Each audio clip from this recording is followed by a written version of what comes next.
Makeup ప్రతి ఒక్క సామాజిక వర్గానికి ప్రతి ఒక్కదానికి మేకప్ వేసుకుంటా తిరుగుతున్నారు. అదే విధంగా అలాగే జరుగుతుందని చెప్పి అమర్నాథ్ అన్న చాలా చక్కగా హోమ్ మినిస్టర్ గారు కూడా అనిత గారు ఎందుకనంటే మేకప్ అంటలో తప్పులేదు, మేకప్ నిజంగానే మేకప్ వేసుకొని తిరుగుతున్నారు.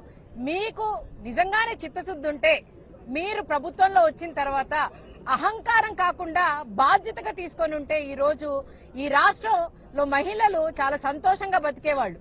కానీ ఎక్కడా కూడా ఏ సామాజిక వర్గం కూడా ఏ ప్రాంతంలో కూడా మహిళలు సంతోషంగా ఉండట్లేదు. మీ పథకాలు ఫ్లాప్, మీరిస్తానన్న రక్షణ ఫ్లాప్. ఒక హోమ్ మినిస్టర్ అనిత గారి చేతిలో ఉండి కూడా, ఒక మహిళ చేతిలో ఉండి కూడా మహిళలకి రక్షణ లేకుండా ఈ రాష్ట్రం నడుపుతున్నారు. మరి రక్షణ లేని ప్రభుత్వాన్ని ఏమంటారో ఒక్కసారి ప్రజలే అర్థం చేసుకోవాలి. మేకప్ అని అనరా, ఖచ్చితంగా మేకప్ లో ఉన్నారు, ప్యాకప్ కూడా అవుతారు మీరు రానున్న రోజుల్లో. ఈ ప్రభుత్వం ప్యాకప్ అయ్యే రోజులు కూడా తొందరగా ముందుకు వస్తున్నాయి.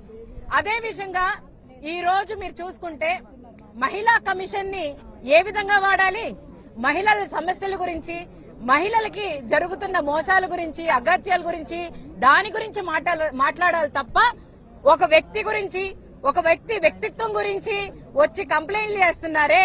మీ దగ్గర ఎన్ని సమస్యలు వస్తాయి, ఎన్ని సమస్యలు మీరు ఈ రోజు పరిష్కరించారో ఒక్కసారి మహిళా కమిషనర్ వాళ్ళు ముందు చెప్పాలి. అవన్నీ వదిలేసి ఈ రోజు ఏదో అమర్నాథ్ అన్న ఆయన ఒక మంత్రిగా చేసిన ఆయన, ఐటీ మినిస్టర్ గా చేసిన ఆయన, అలాగే 5 తరాల నుంచి వాళ్ళ కుటుంబం రాజకీయాల్లో ఉందంటేనే దాన్ని బట్టే అర్థమవుతుంది వాళ్ళ కుటుంబానికి ఏ విధంగా గౌరవం ఉంది, ఏ విధంగా వాళ్ళు గౌరవం తీసుకోవడానికి ఆ కుటుంబంలో. మరి ఆయన చెప్పారు స్వయంగా, నా కుటుంబంలో నేను ఆడవాళ్ల చుట్టూనే పెరిగాను అని చెప్పి ఆయన ఎంత చక్కగా చెప్పారు. అంటే ఎంత గౌరవిస్తారో ఒక్కసారి అర్థం చేసుకోండి. మీరు మహిళల్ని కించపరుస్తున్నారు, మీరు మహిళల్ని అగౌరవంగా మాట్లాడుతున్నారు. అంటే ఇప్పుడు మీ మీద కేసు పెడితే తీసుకుంటారా? ఇప్పుడు దాకా లాకప్ డెప్ గురించి కూడా దాని గురించి స్పష్టత ఇవ్వలేదే, మరి దాని గురించి మీ మీద కేసు పెట్టాలే. అంటే మీరు ప్రభుత్వంలో ఉన్నారని చెప్పి మీరు దీన్ని వాడుకుంటున్నారా? మహిళా కమిషన్ ని ఏ విధంగా వాడుకోవాలో మిమ్మల్ని చూసి నేర్చుకోవచ్చు. ఏదైనా కూడా పోలీసులను గాని, పాపం లా అండ్ ఆర్డర్ ని గాని, ప్రతి ఒక్క విషయాన్ని మీ సొంత ఎజెండా కోసం వాడుతున్నారు తప్ప రాష్ట్ర ప్రయోజనాల కోసం ఎక్కడో కూడా వాడట్లేదని చెప్పి ఈజీగా అర్థమవుతుంది. ప్రజలకు కూడా అర్థమవుతుంది. మేకప్ అని ఎందుకు అన్నారు అనంటే రేపటి రోజు ప్యాకప్ అవడానికి ఈజీగా ఉంటదని చెప్పి మహిళలు కూడా వెయిట్ చేస్తున్నారు. మరీ ముఖ్యంగా ఈ రోజు ఇక్కడికి వచ్చి ప్రతి ఒక్కళ్ళం కూడా వైఎస్ఆర్సీపీ పార్టీ శ్రేణులు గాని, మహిళలు గాని ఎందుకు వచ్చామనంటే ఆ పదం తప్పు కాదు అని చెప్పడానికి వచ్చాం. మీరు తప్పు అని అంటే మీరు కూడా రండి రోడ్డు మీదకి. మీరు తప్పు అని అన్నప్పుడు మీరు మాట్లాడింది కూడా తప్పే. మీరు ఏ విధంగా ఒక మాజీ మంత్రివర్యుల్ని ఏ విధంగా అయినా చెప్పచ్చా, మాట్లాడచ్చా? అంటే ఆయన కంప్లైంట్ చేయరనా? మరి మీ అహంకారం మీ పదవిని చూసుకోనా, లేకపోతే మీ ప్రభుత్వాన్ని చూసుకోనా అని చెప్పి అనిత గారిని కోరుతున్నాం.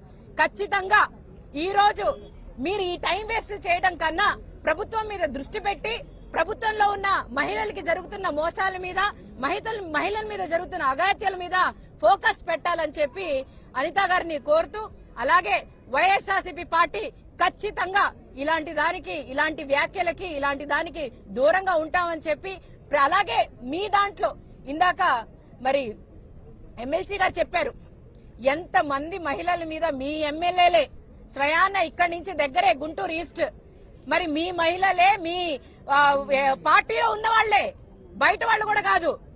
బయట వాళ్ళు ఏదో కంప్లైంట్ అంటే వీళ్ళు ఏంటంటే నేను చెప్పాను, భయంతో భయపెడుతూ బతుకుతున్నారు. ప్రభుత్వం ఏంటంటే ఈ 5 సంవత్సరాలు ఎలా నడపాలని చెప్పి భయంతో నడుపుతున్నారు. అలాగే భయపడుతూ అంటే ప్రజల్ని భయపెడితే ఆగుతారని అనుకుంటున్నారు. కానీ వైఎస్ఆర్సీపీ పార్టీ టీడీపీకి అలాగే ప్రజలకి మధ్యలో ఉంది. ఖచ్చితంగా ప్రతి ఒక్కటి కూడా వాళ్ళ దాకా వెళ్లాలంటే మా దాకా రావాలని చెప్పి ఒక్కటి గుర్తుపెట్టుకోండి. ఏదో డైవర్షన్ పాలిటిక్స్ చేస్తాం, ఏదో మేము అమర్నాథ్ అన్న మీద కేసు పెడతామంటే భయపడేవాళ్ళు లేరు. అమర్నాథ్ అన్న కాదు, ఇక్కడ ఉన్న వైఎస్ఆర్సీపీ మహిళలు ఎవ్వరు కూడా భయపడేవాళ్ళు లేరని చెప్పి మీ అందరికీ తెలియజేస్తూ, ఈ రోజు పిలిపించిన దానికి మీరు ఒకవేళ నిజంగా మాట్లాడాలి అనుకుంటే అనిత గారిని కూడా పిలిచి విచారణ చేయమని చెప్పి కోరుతున్నాము.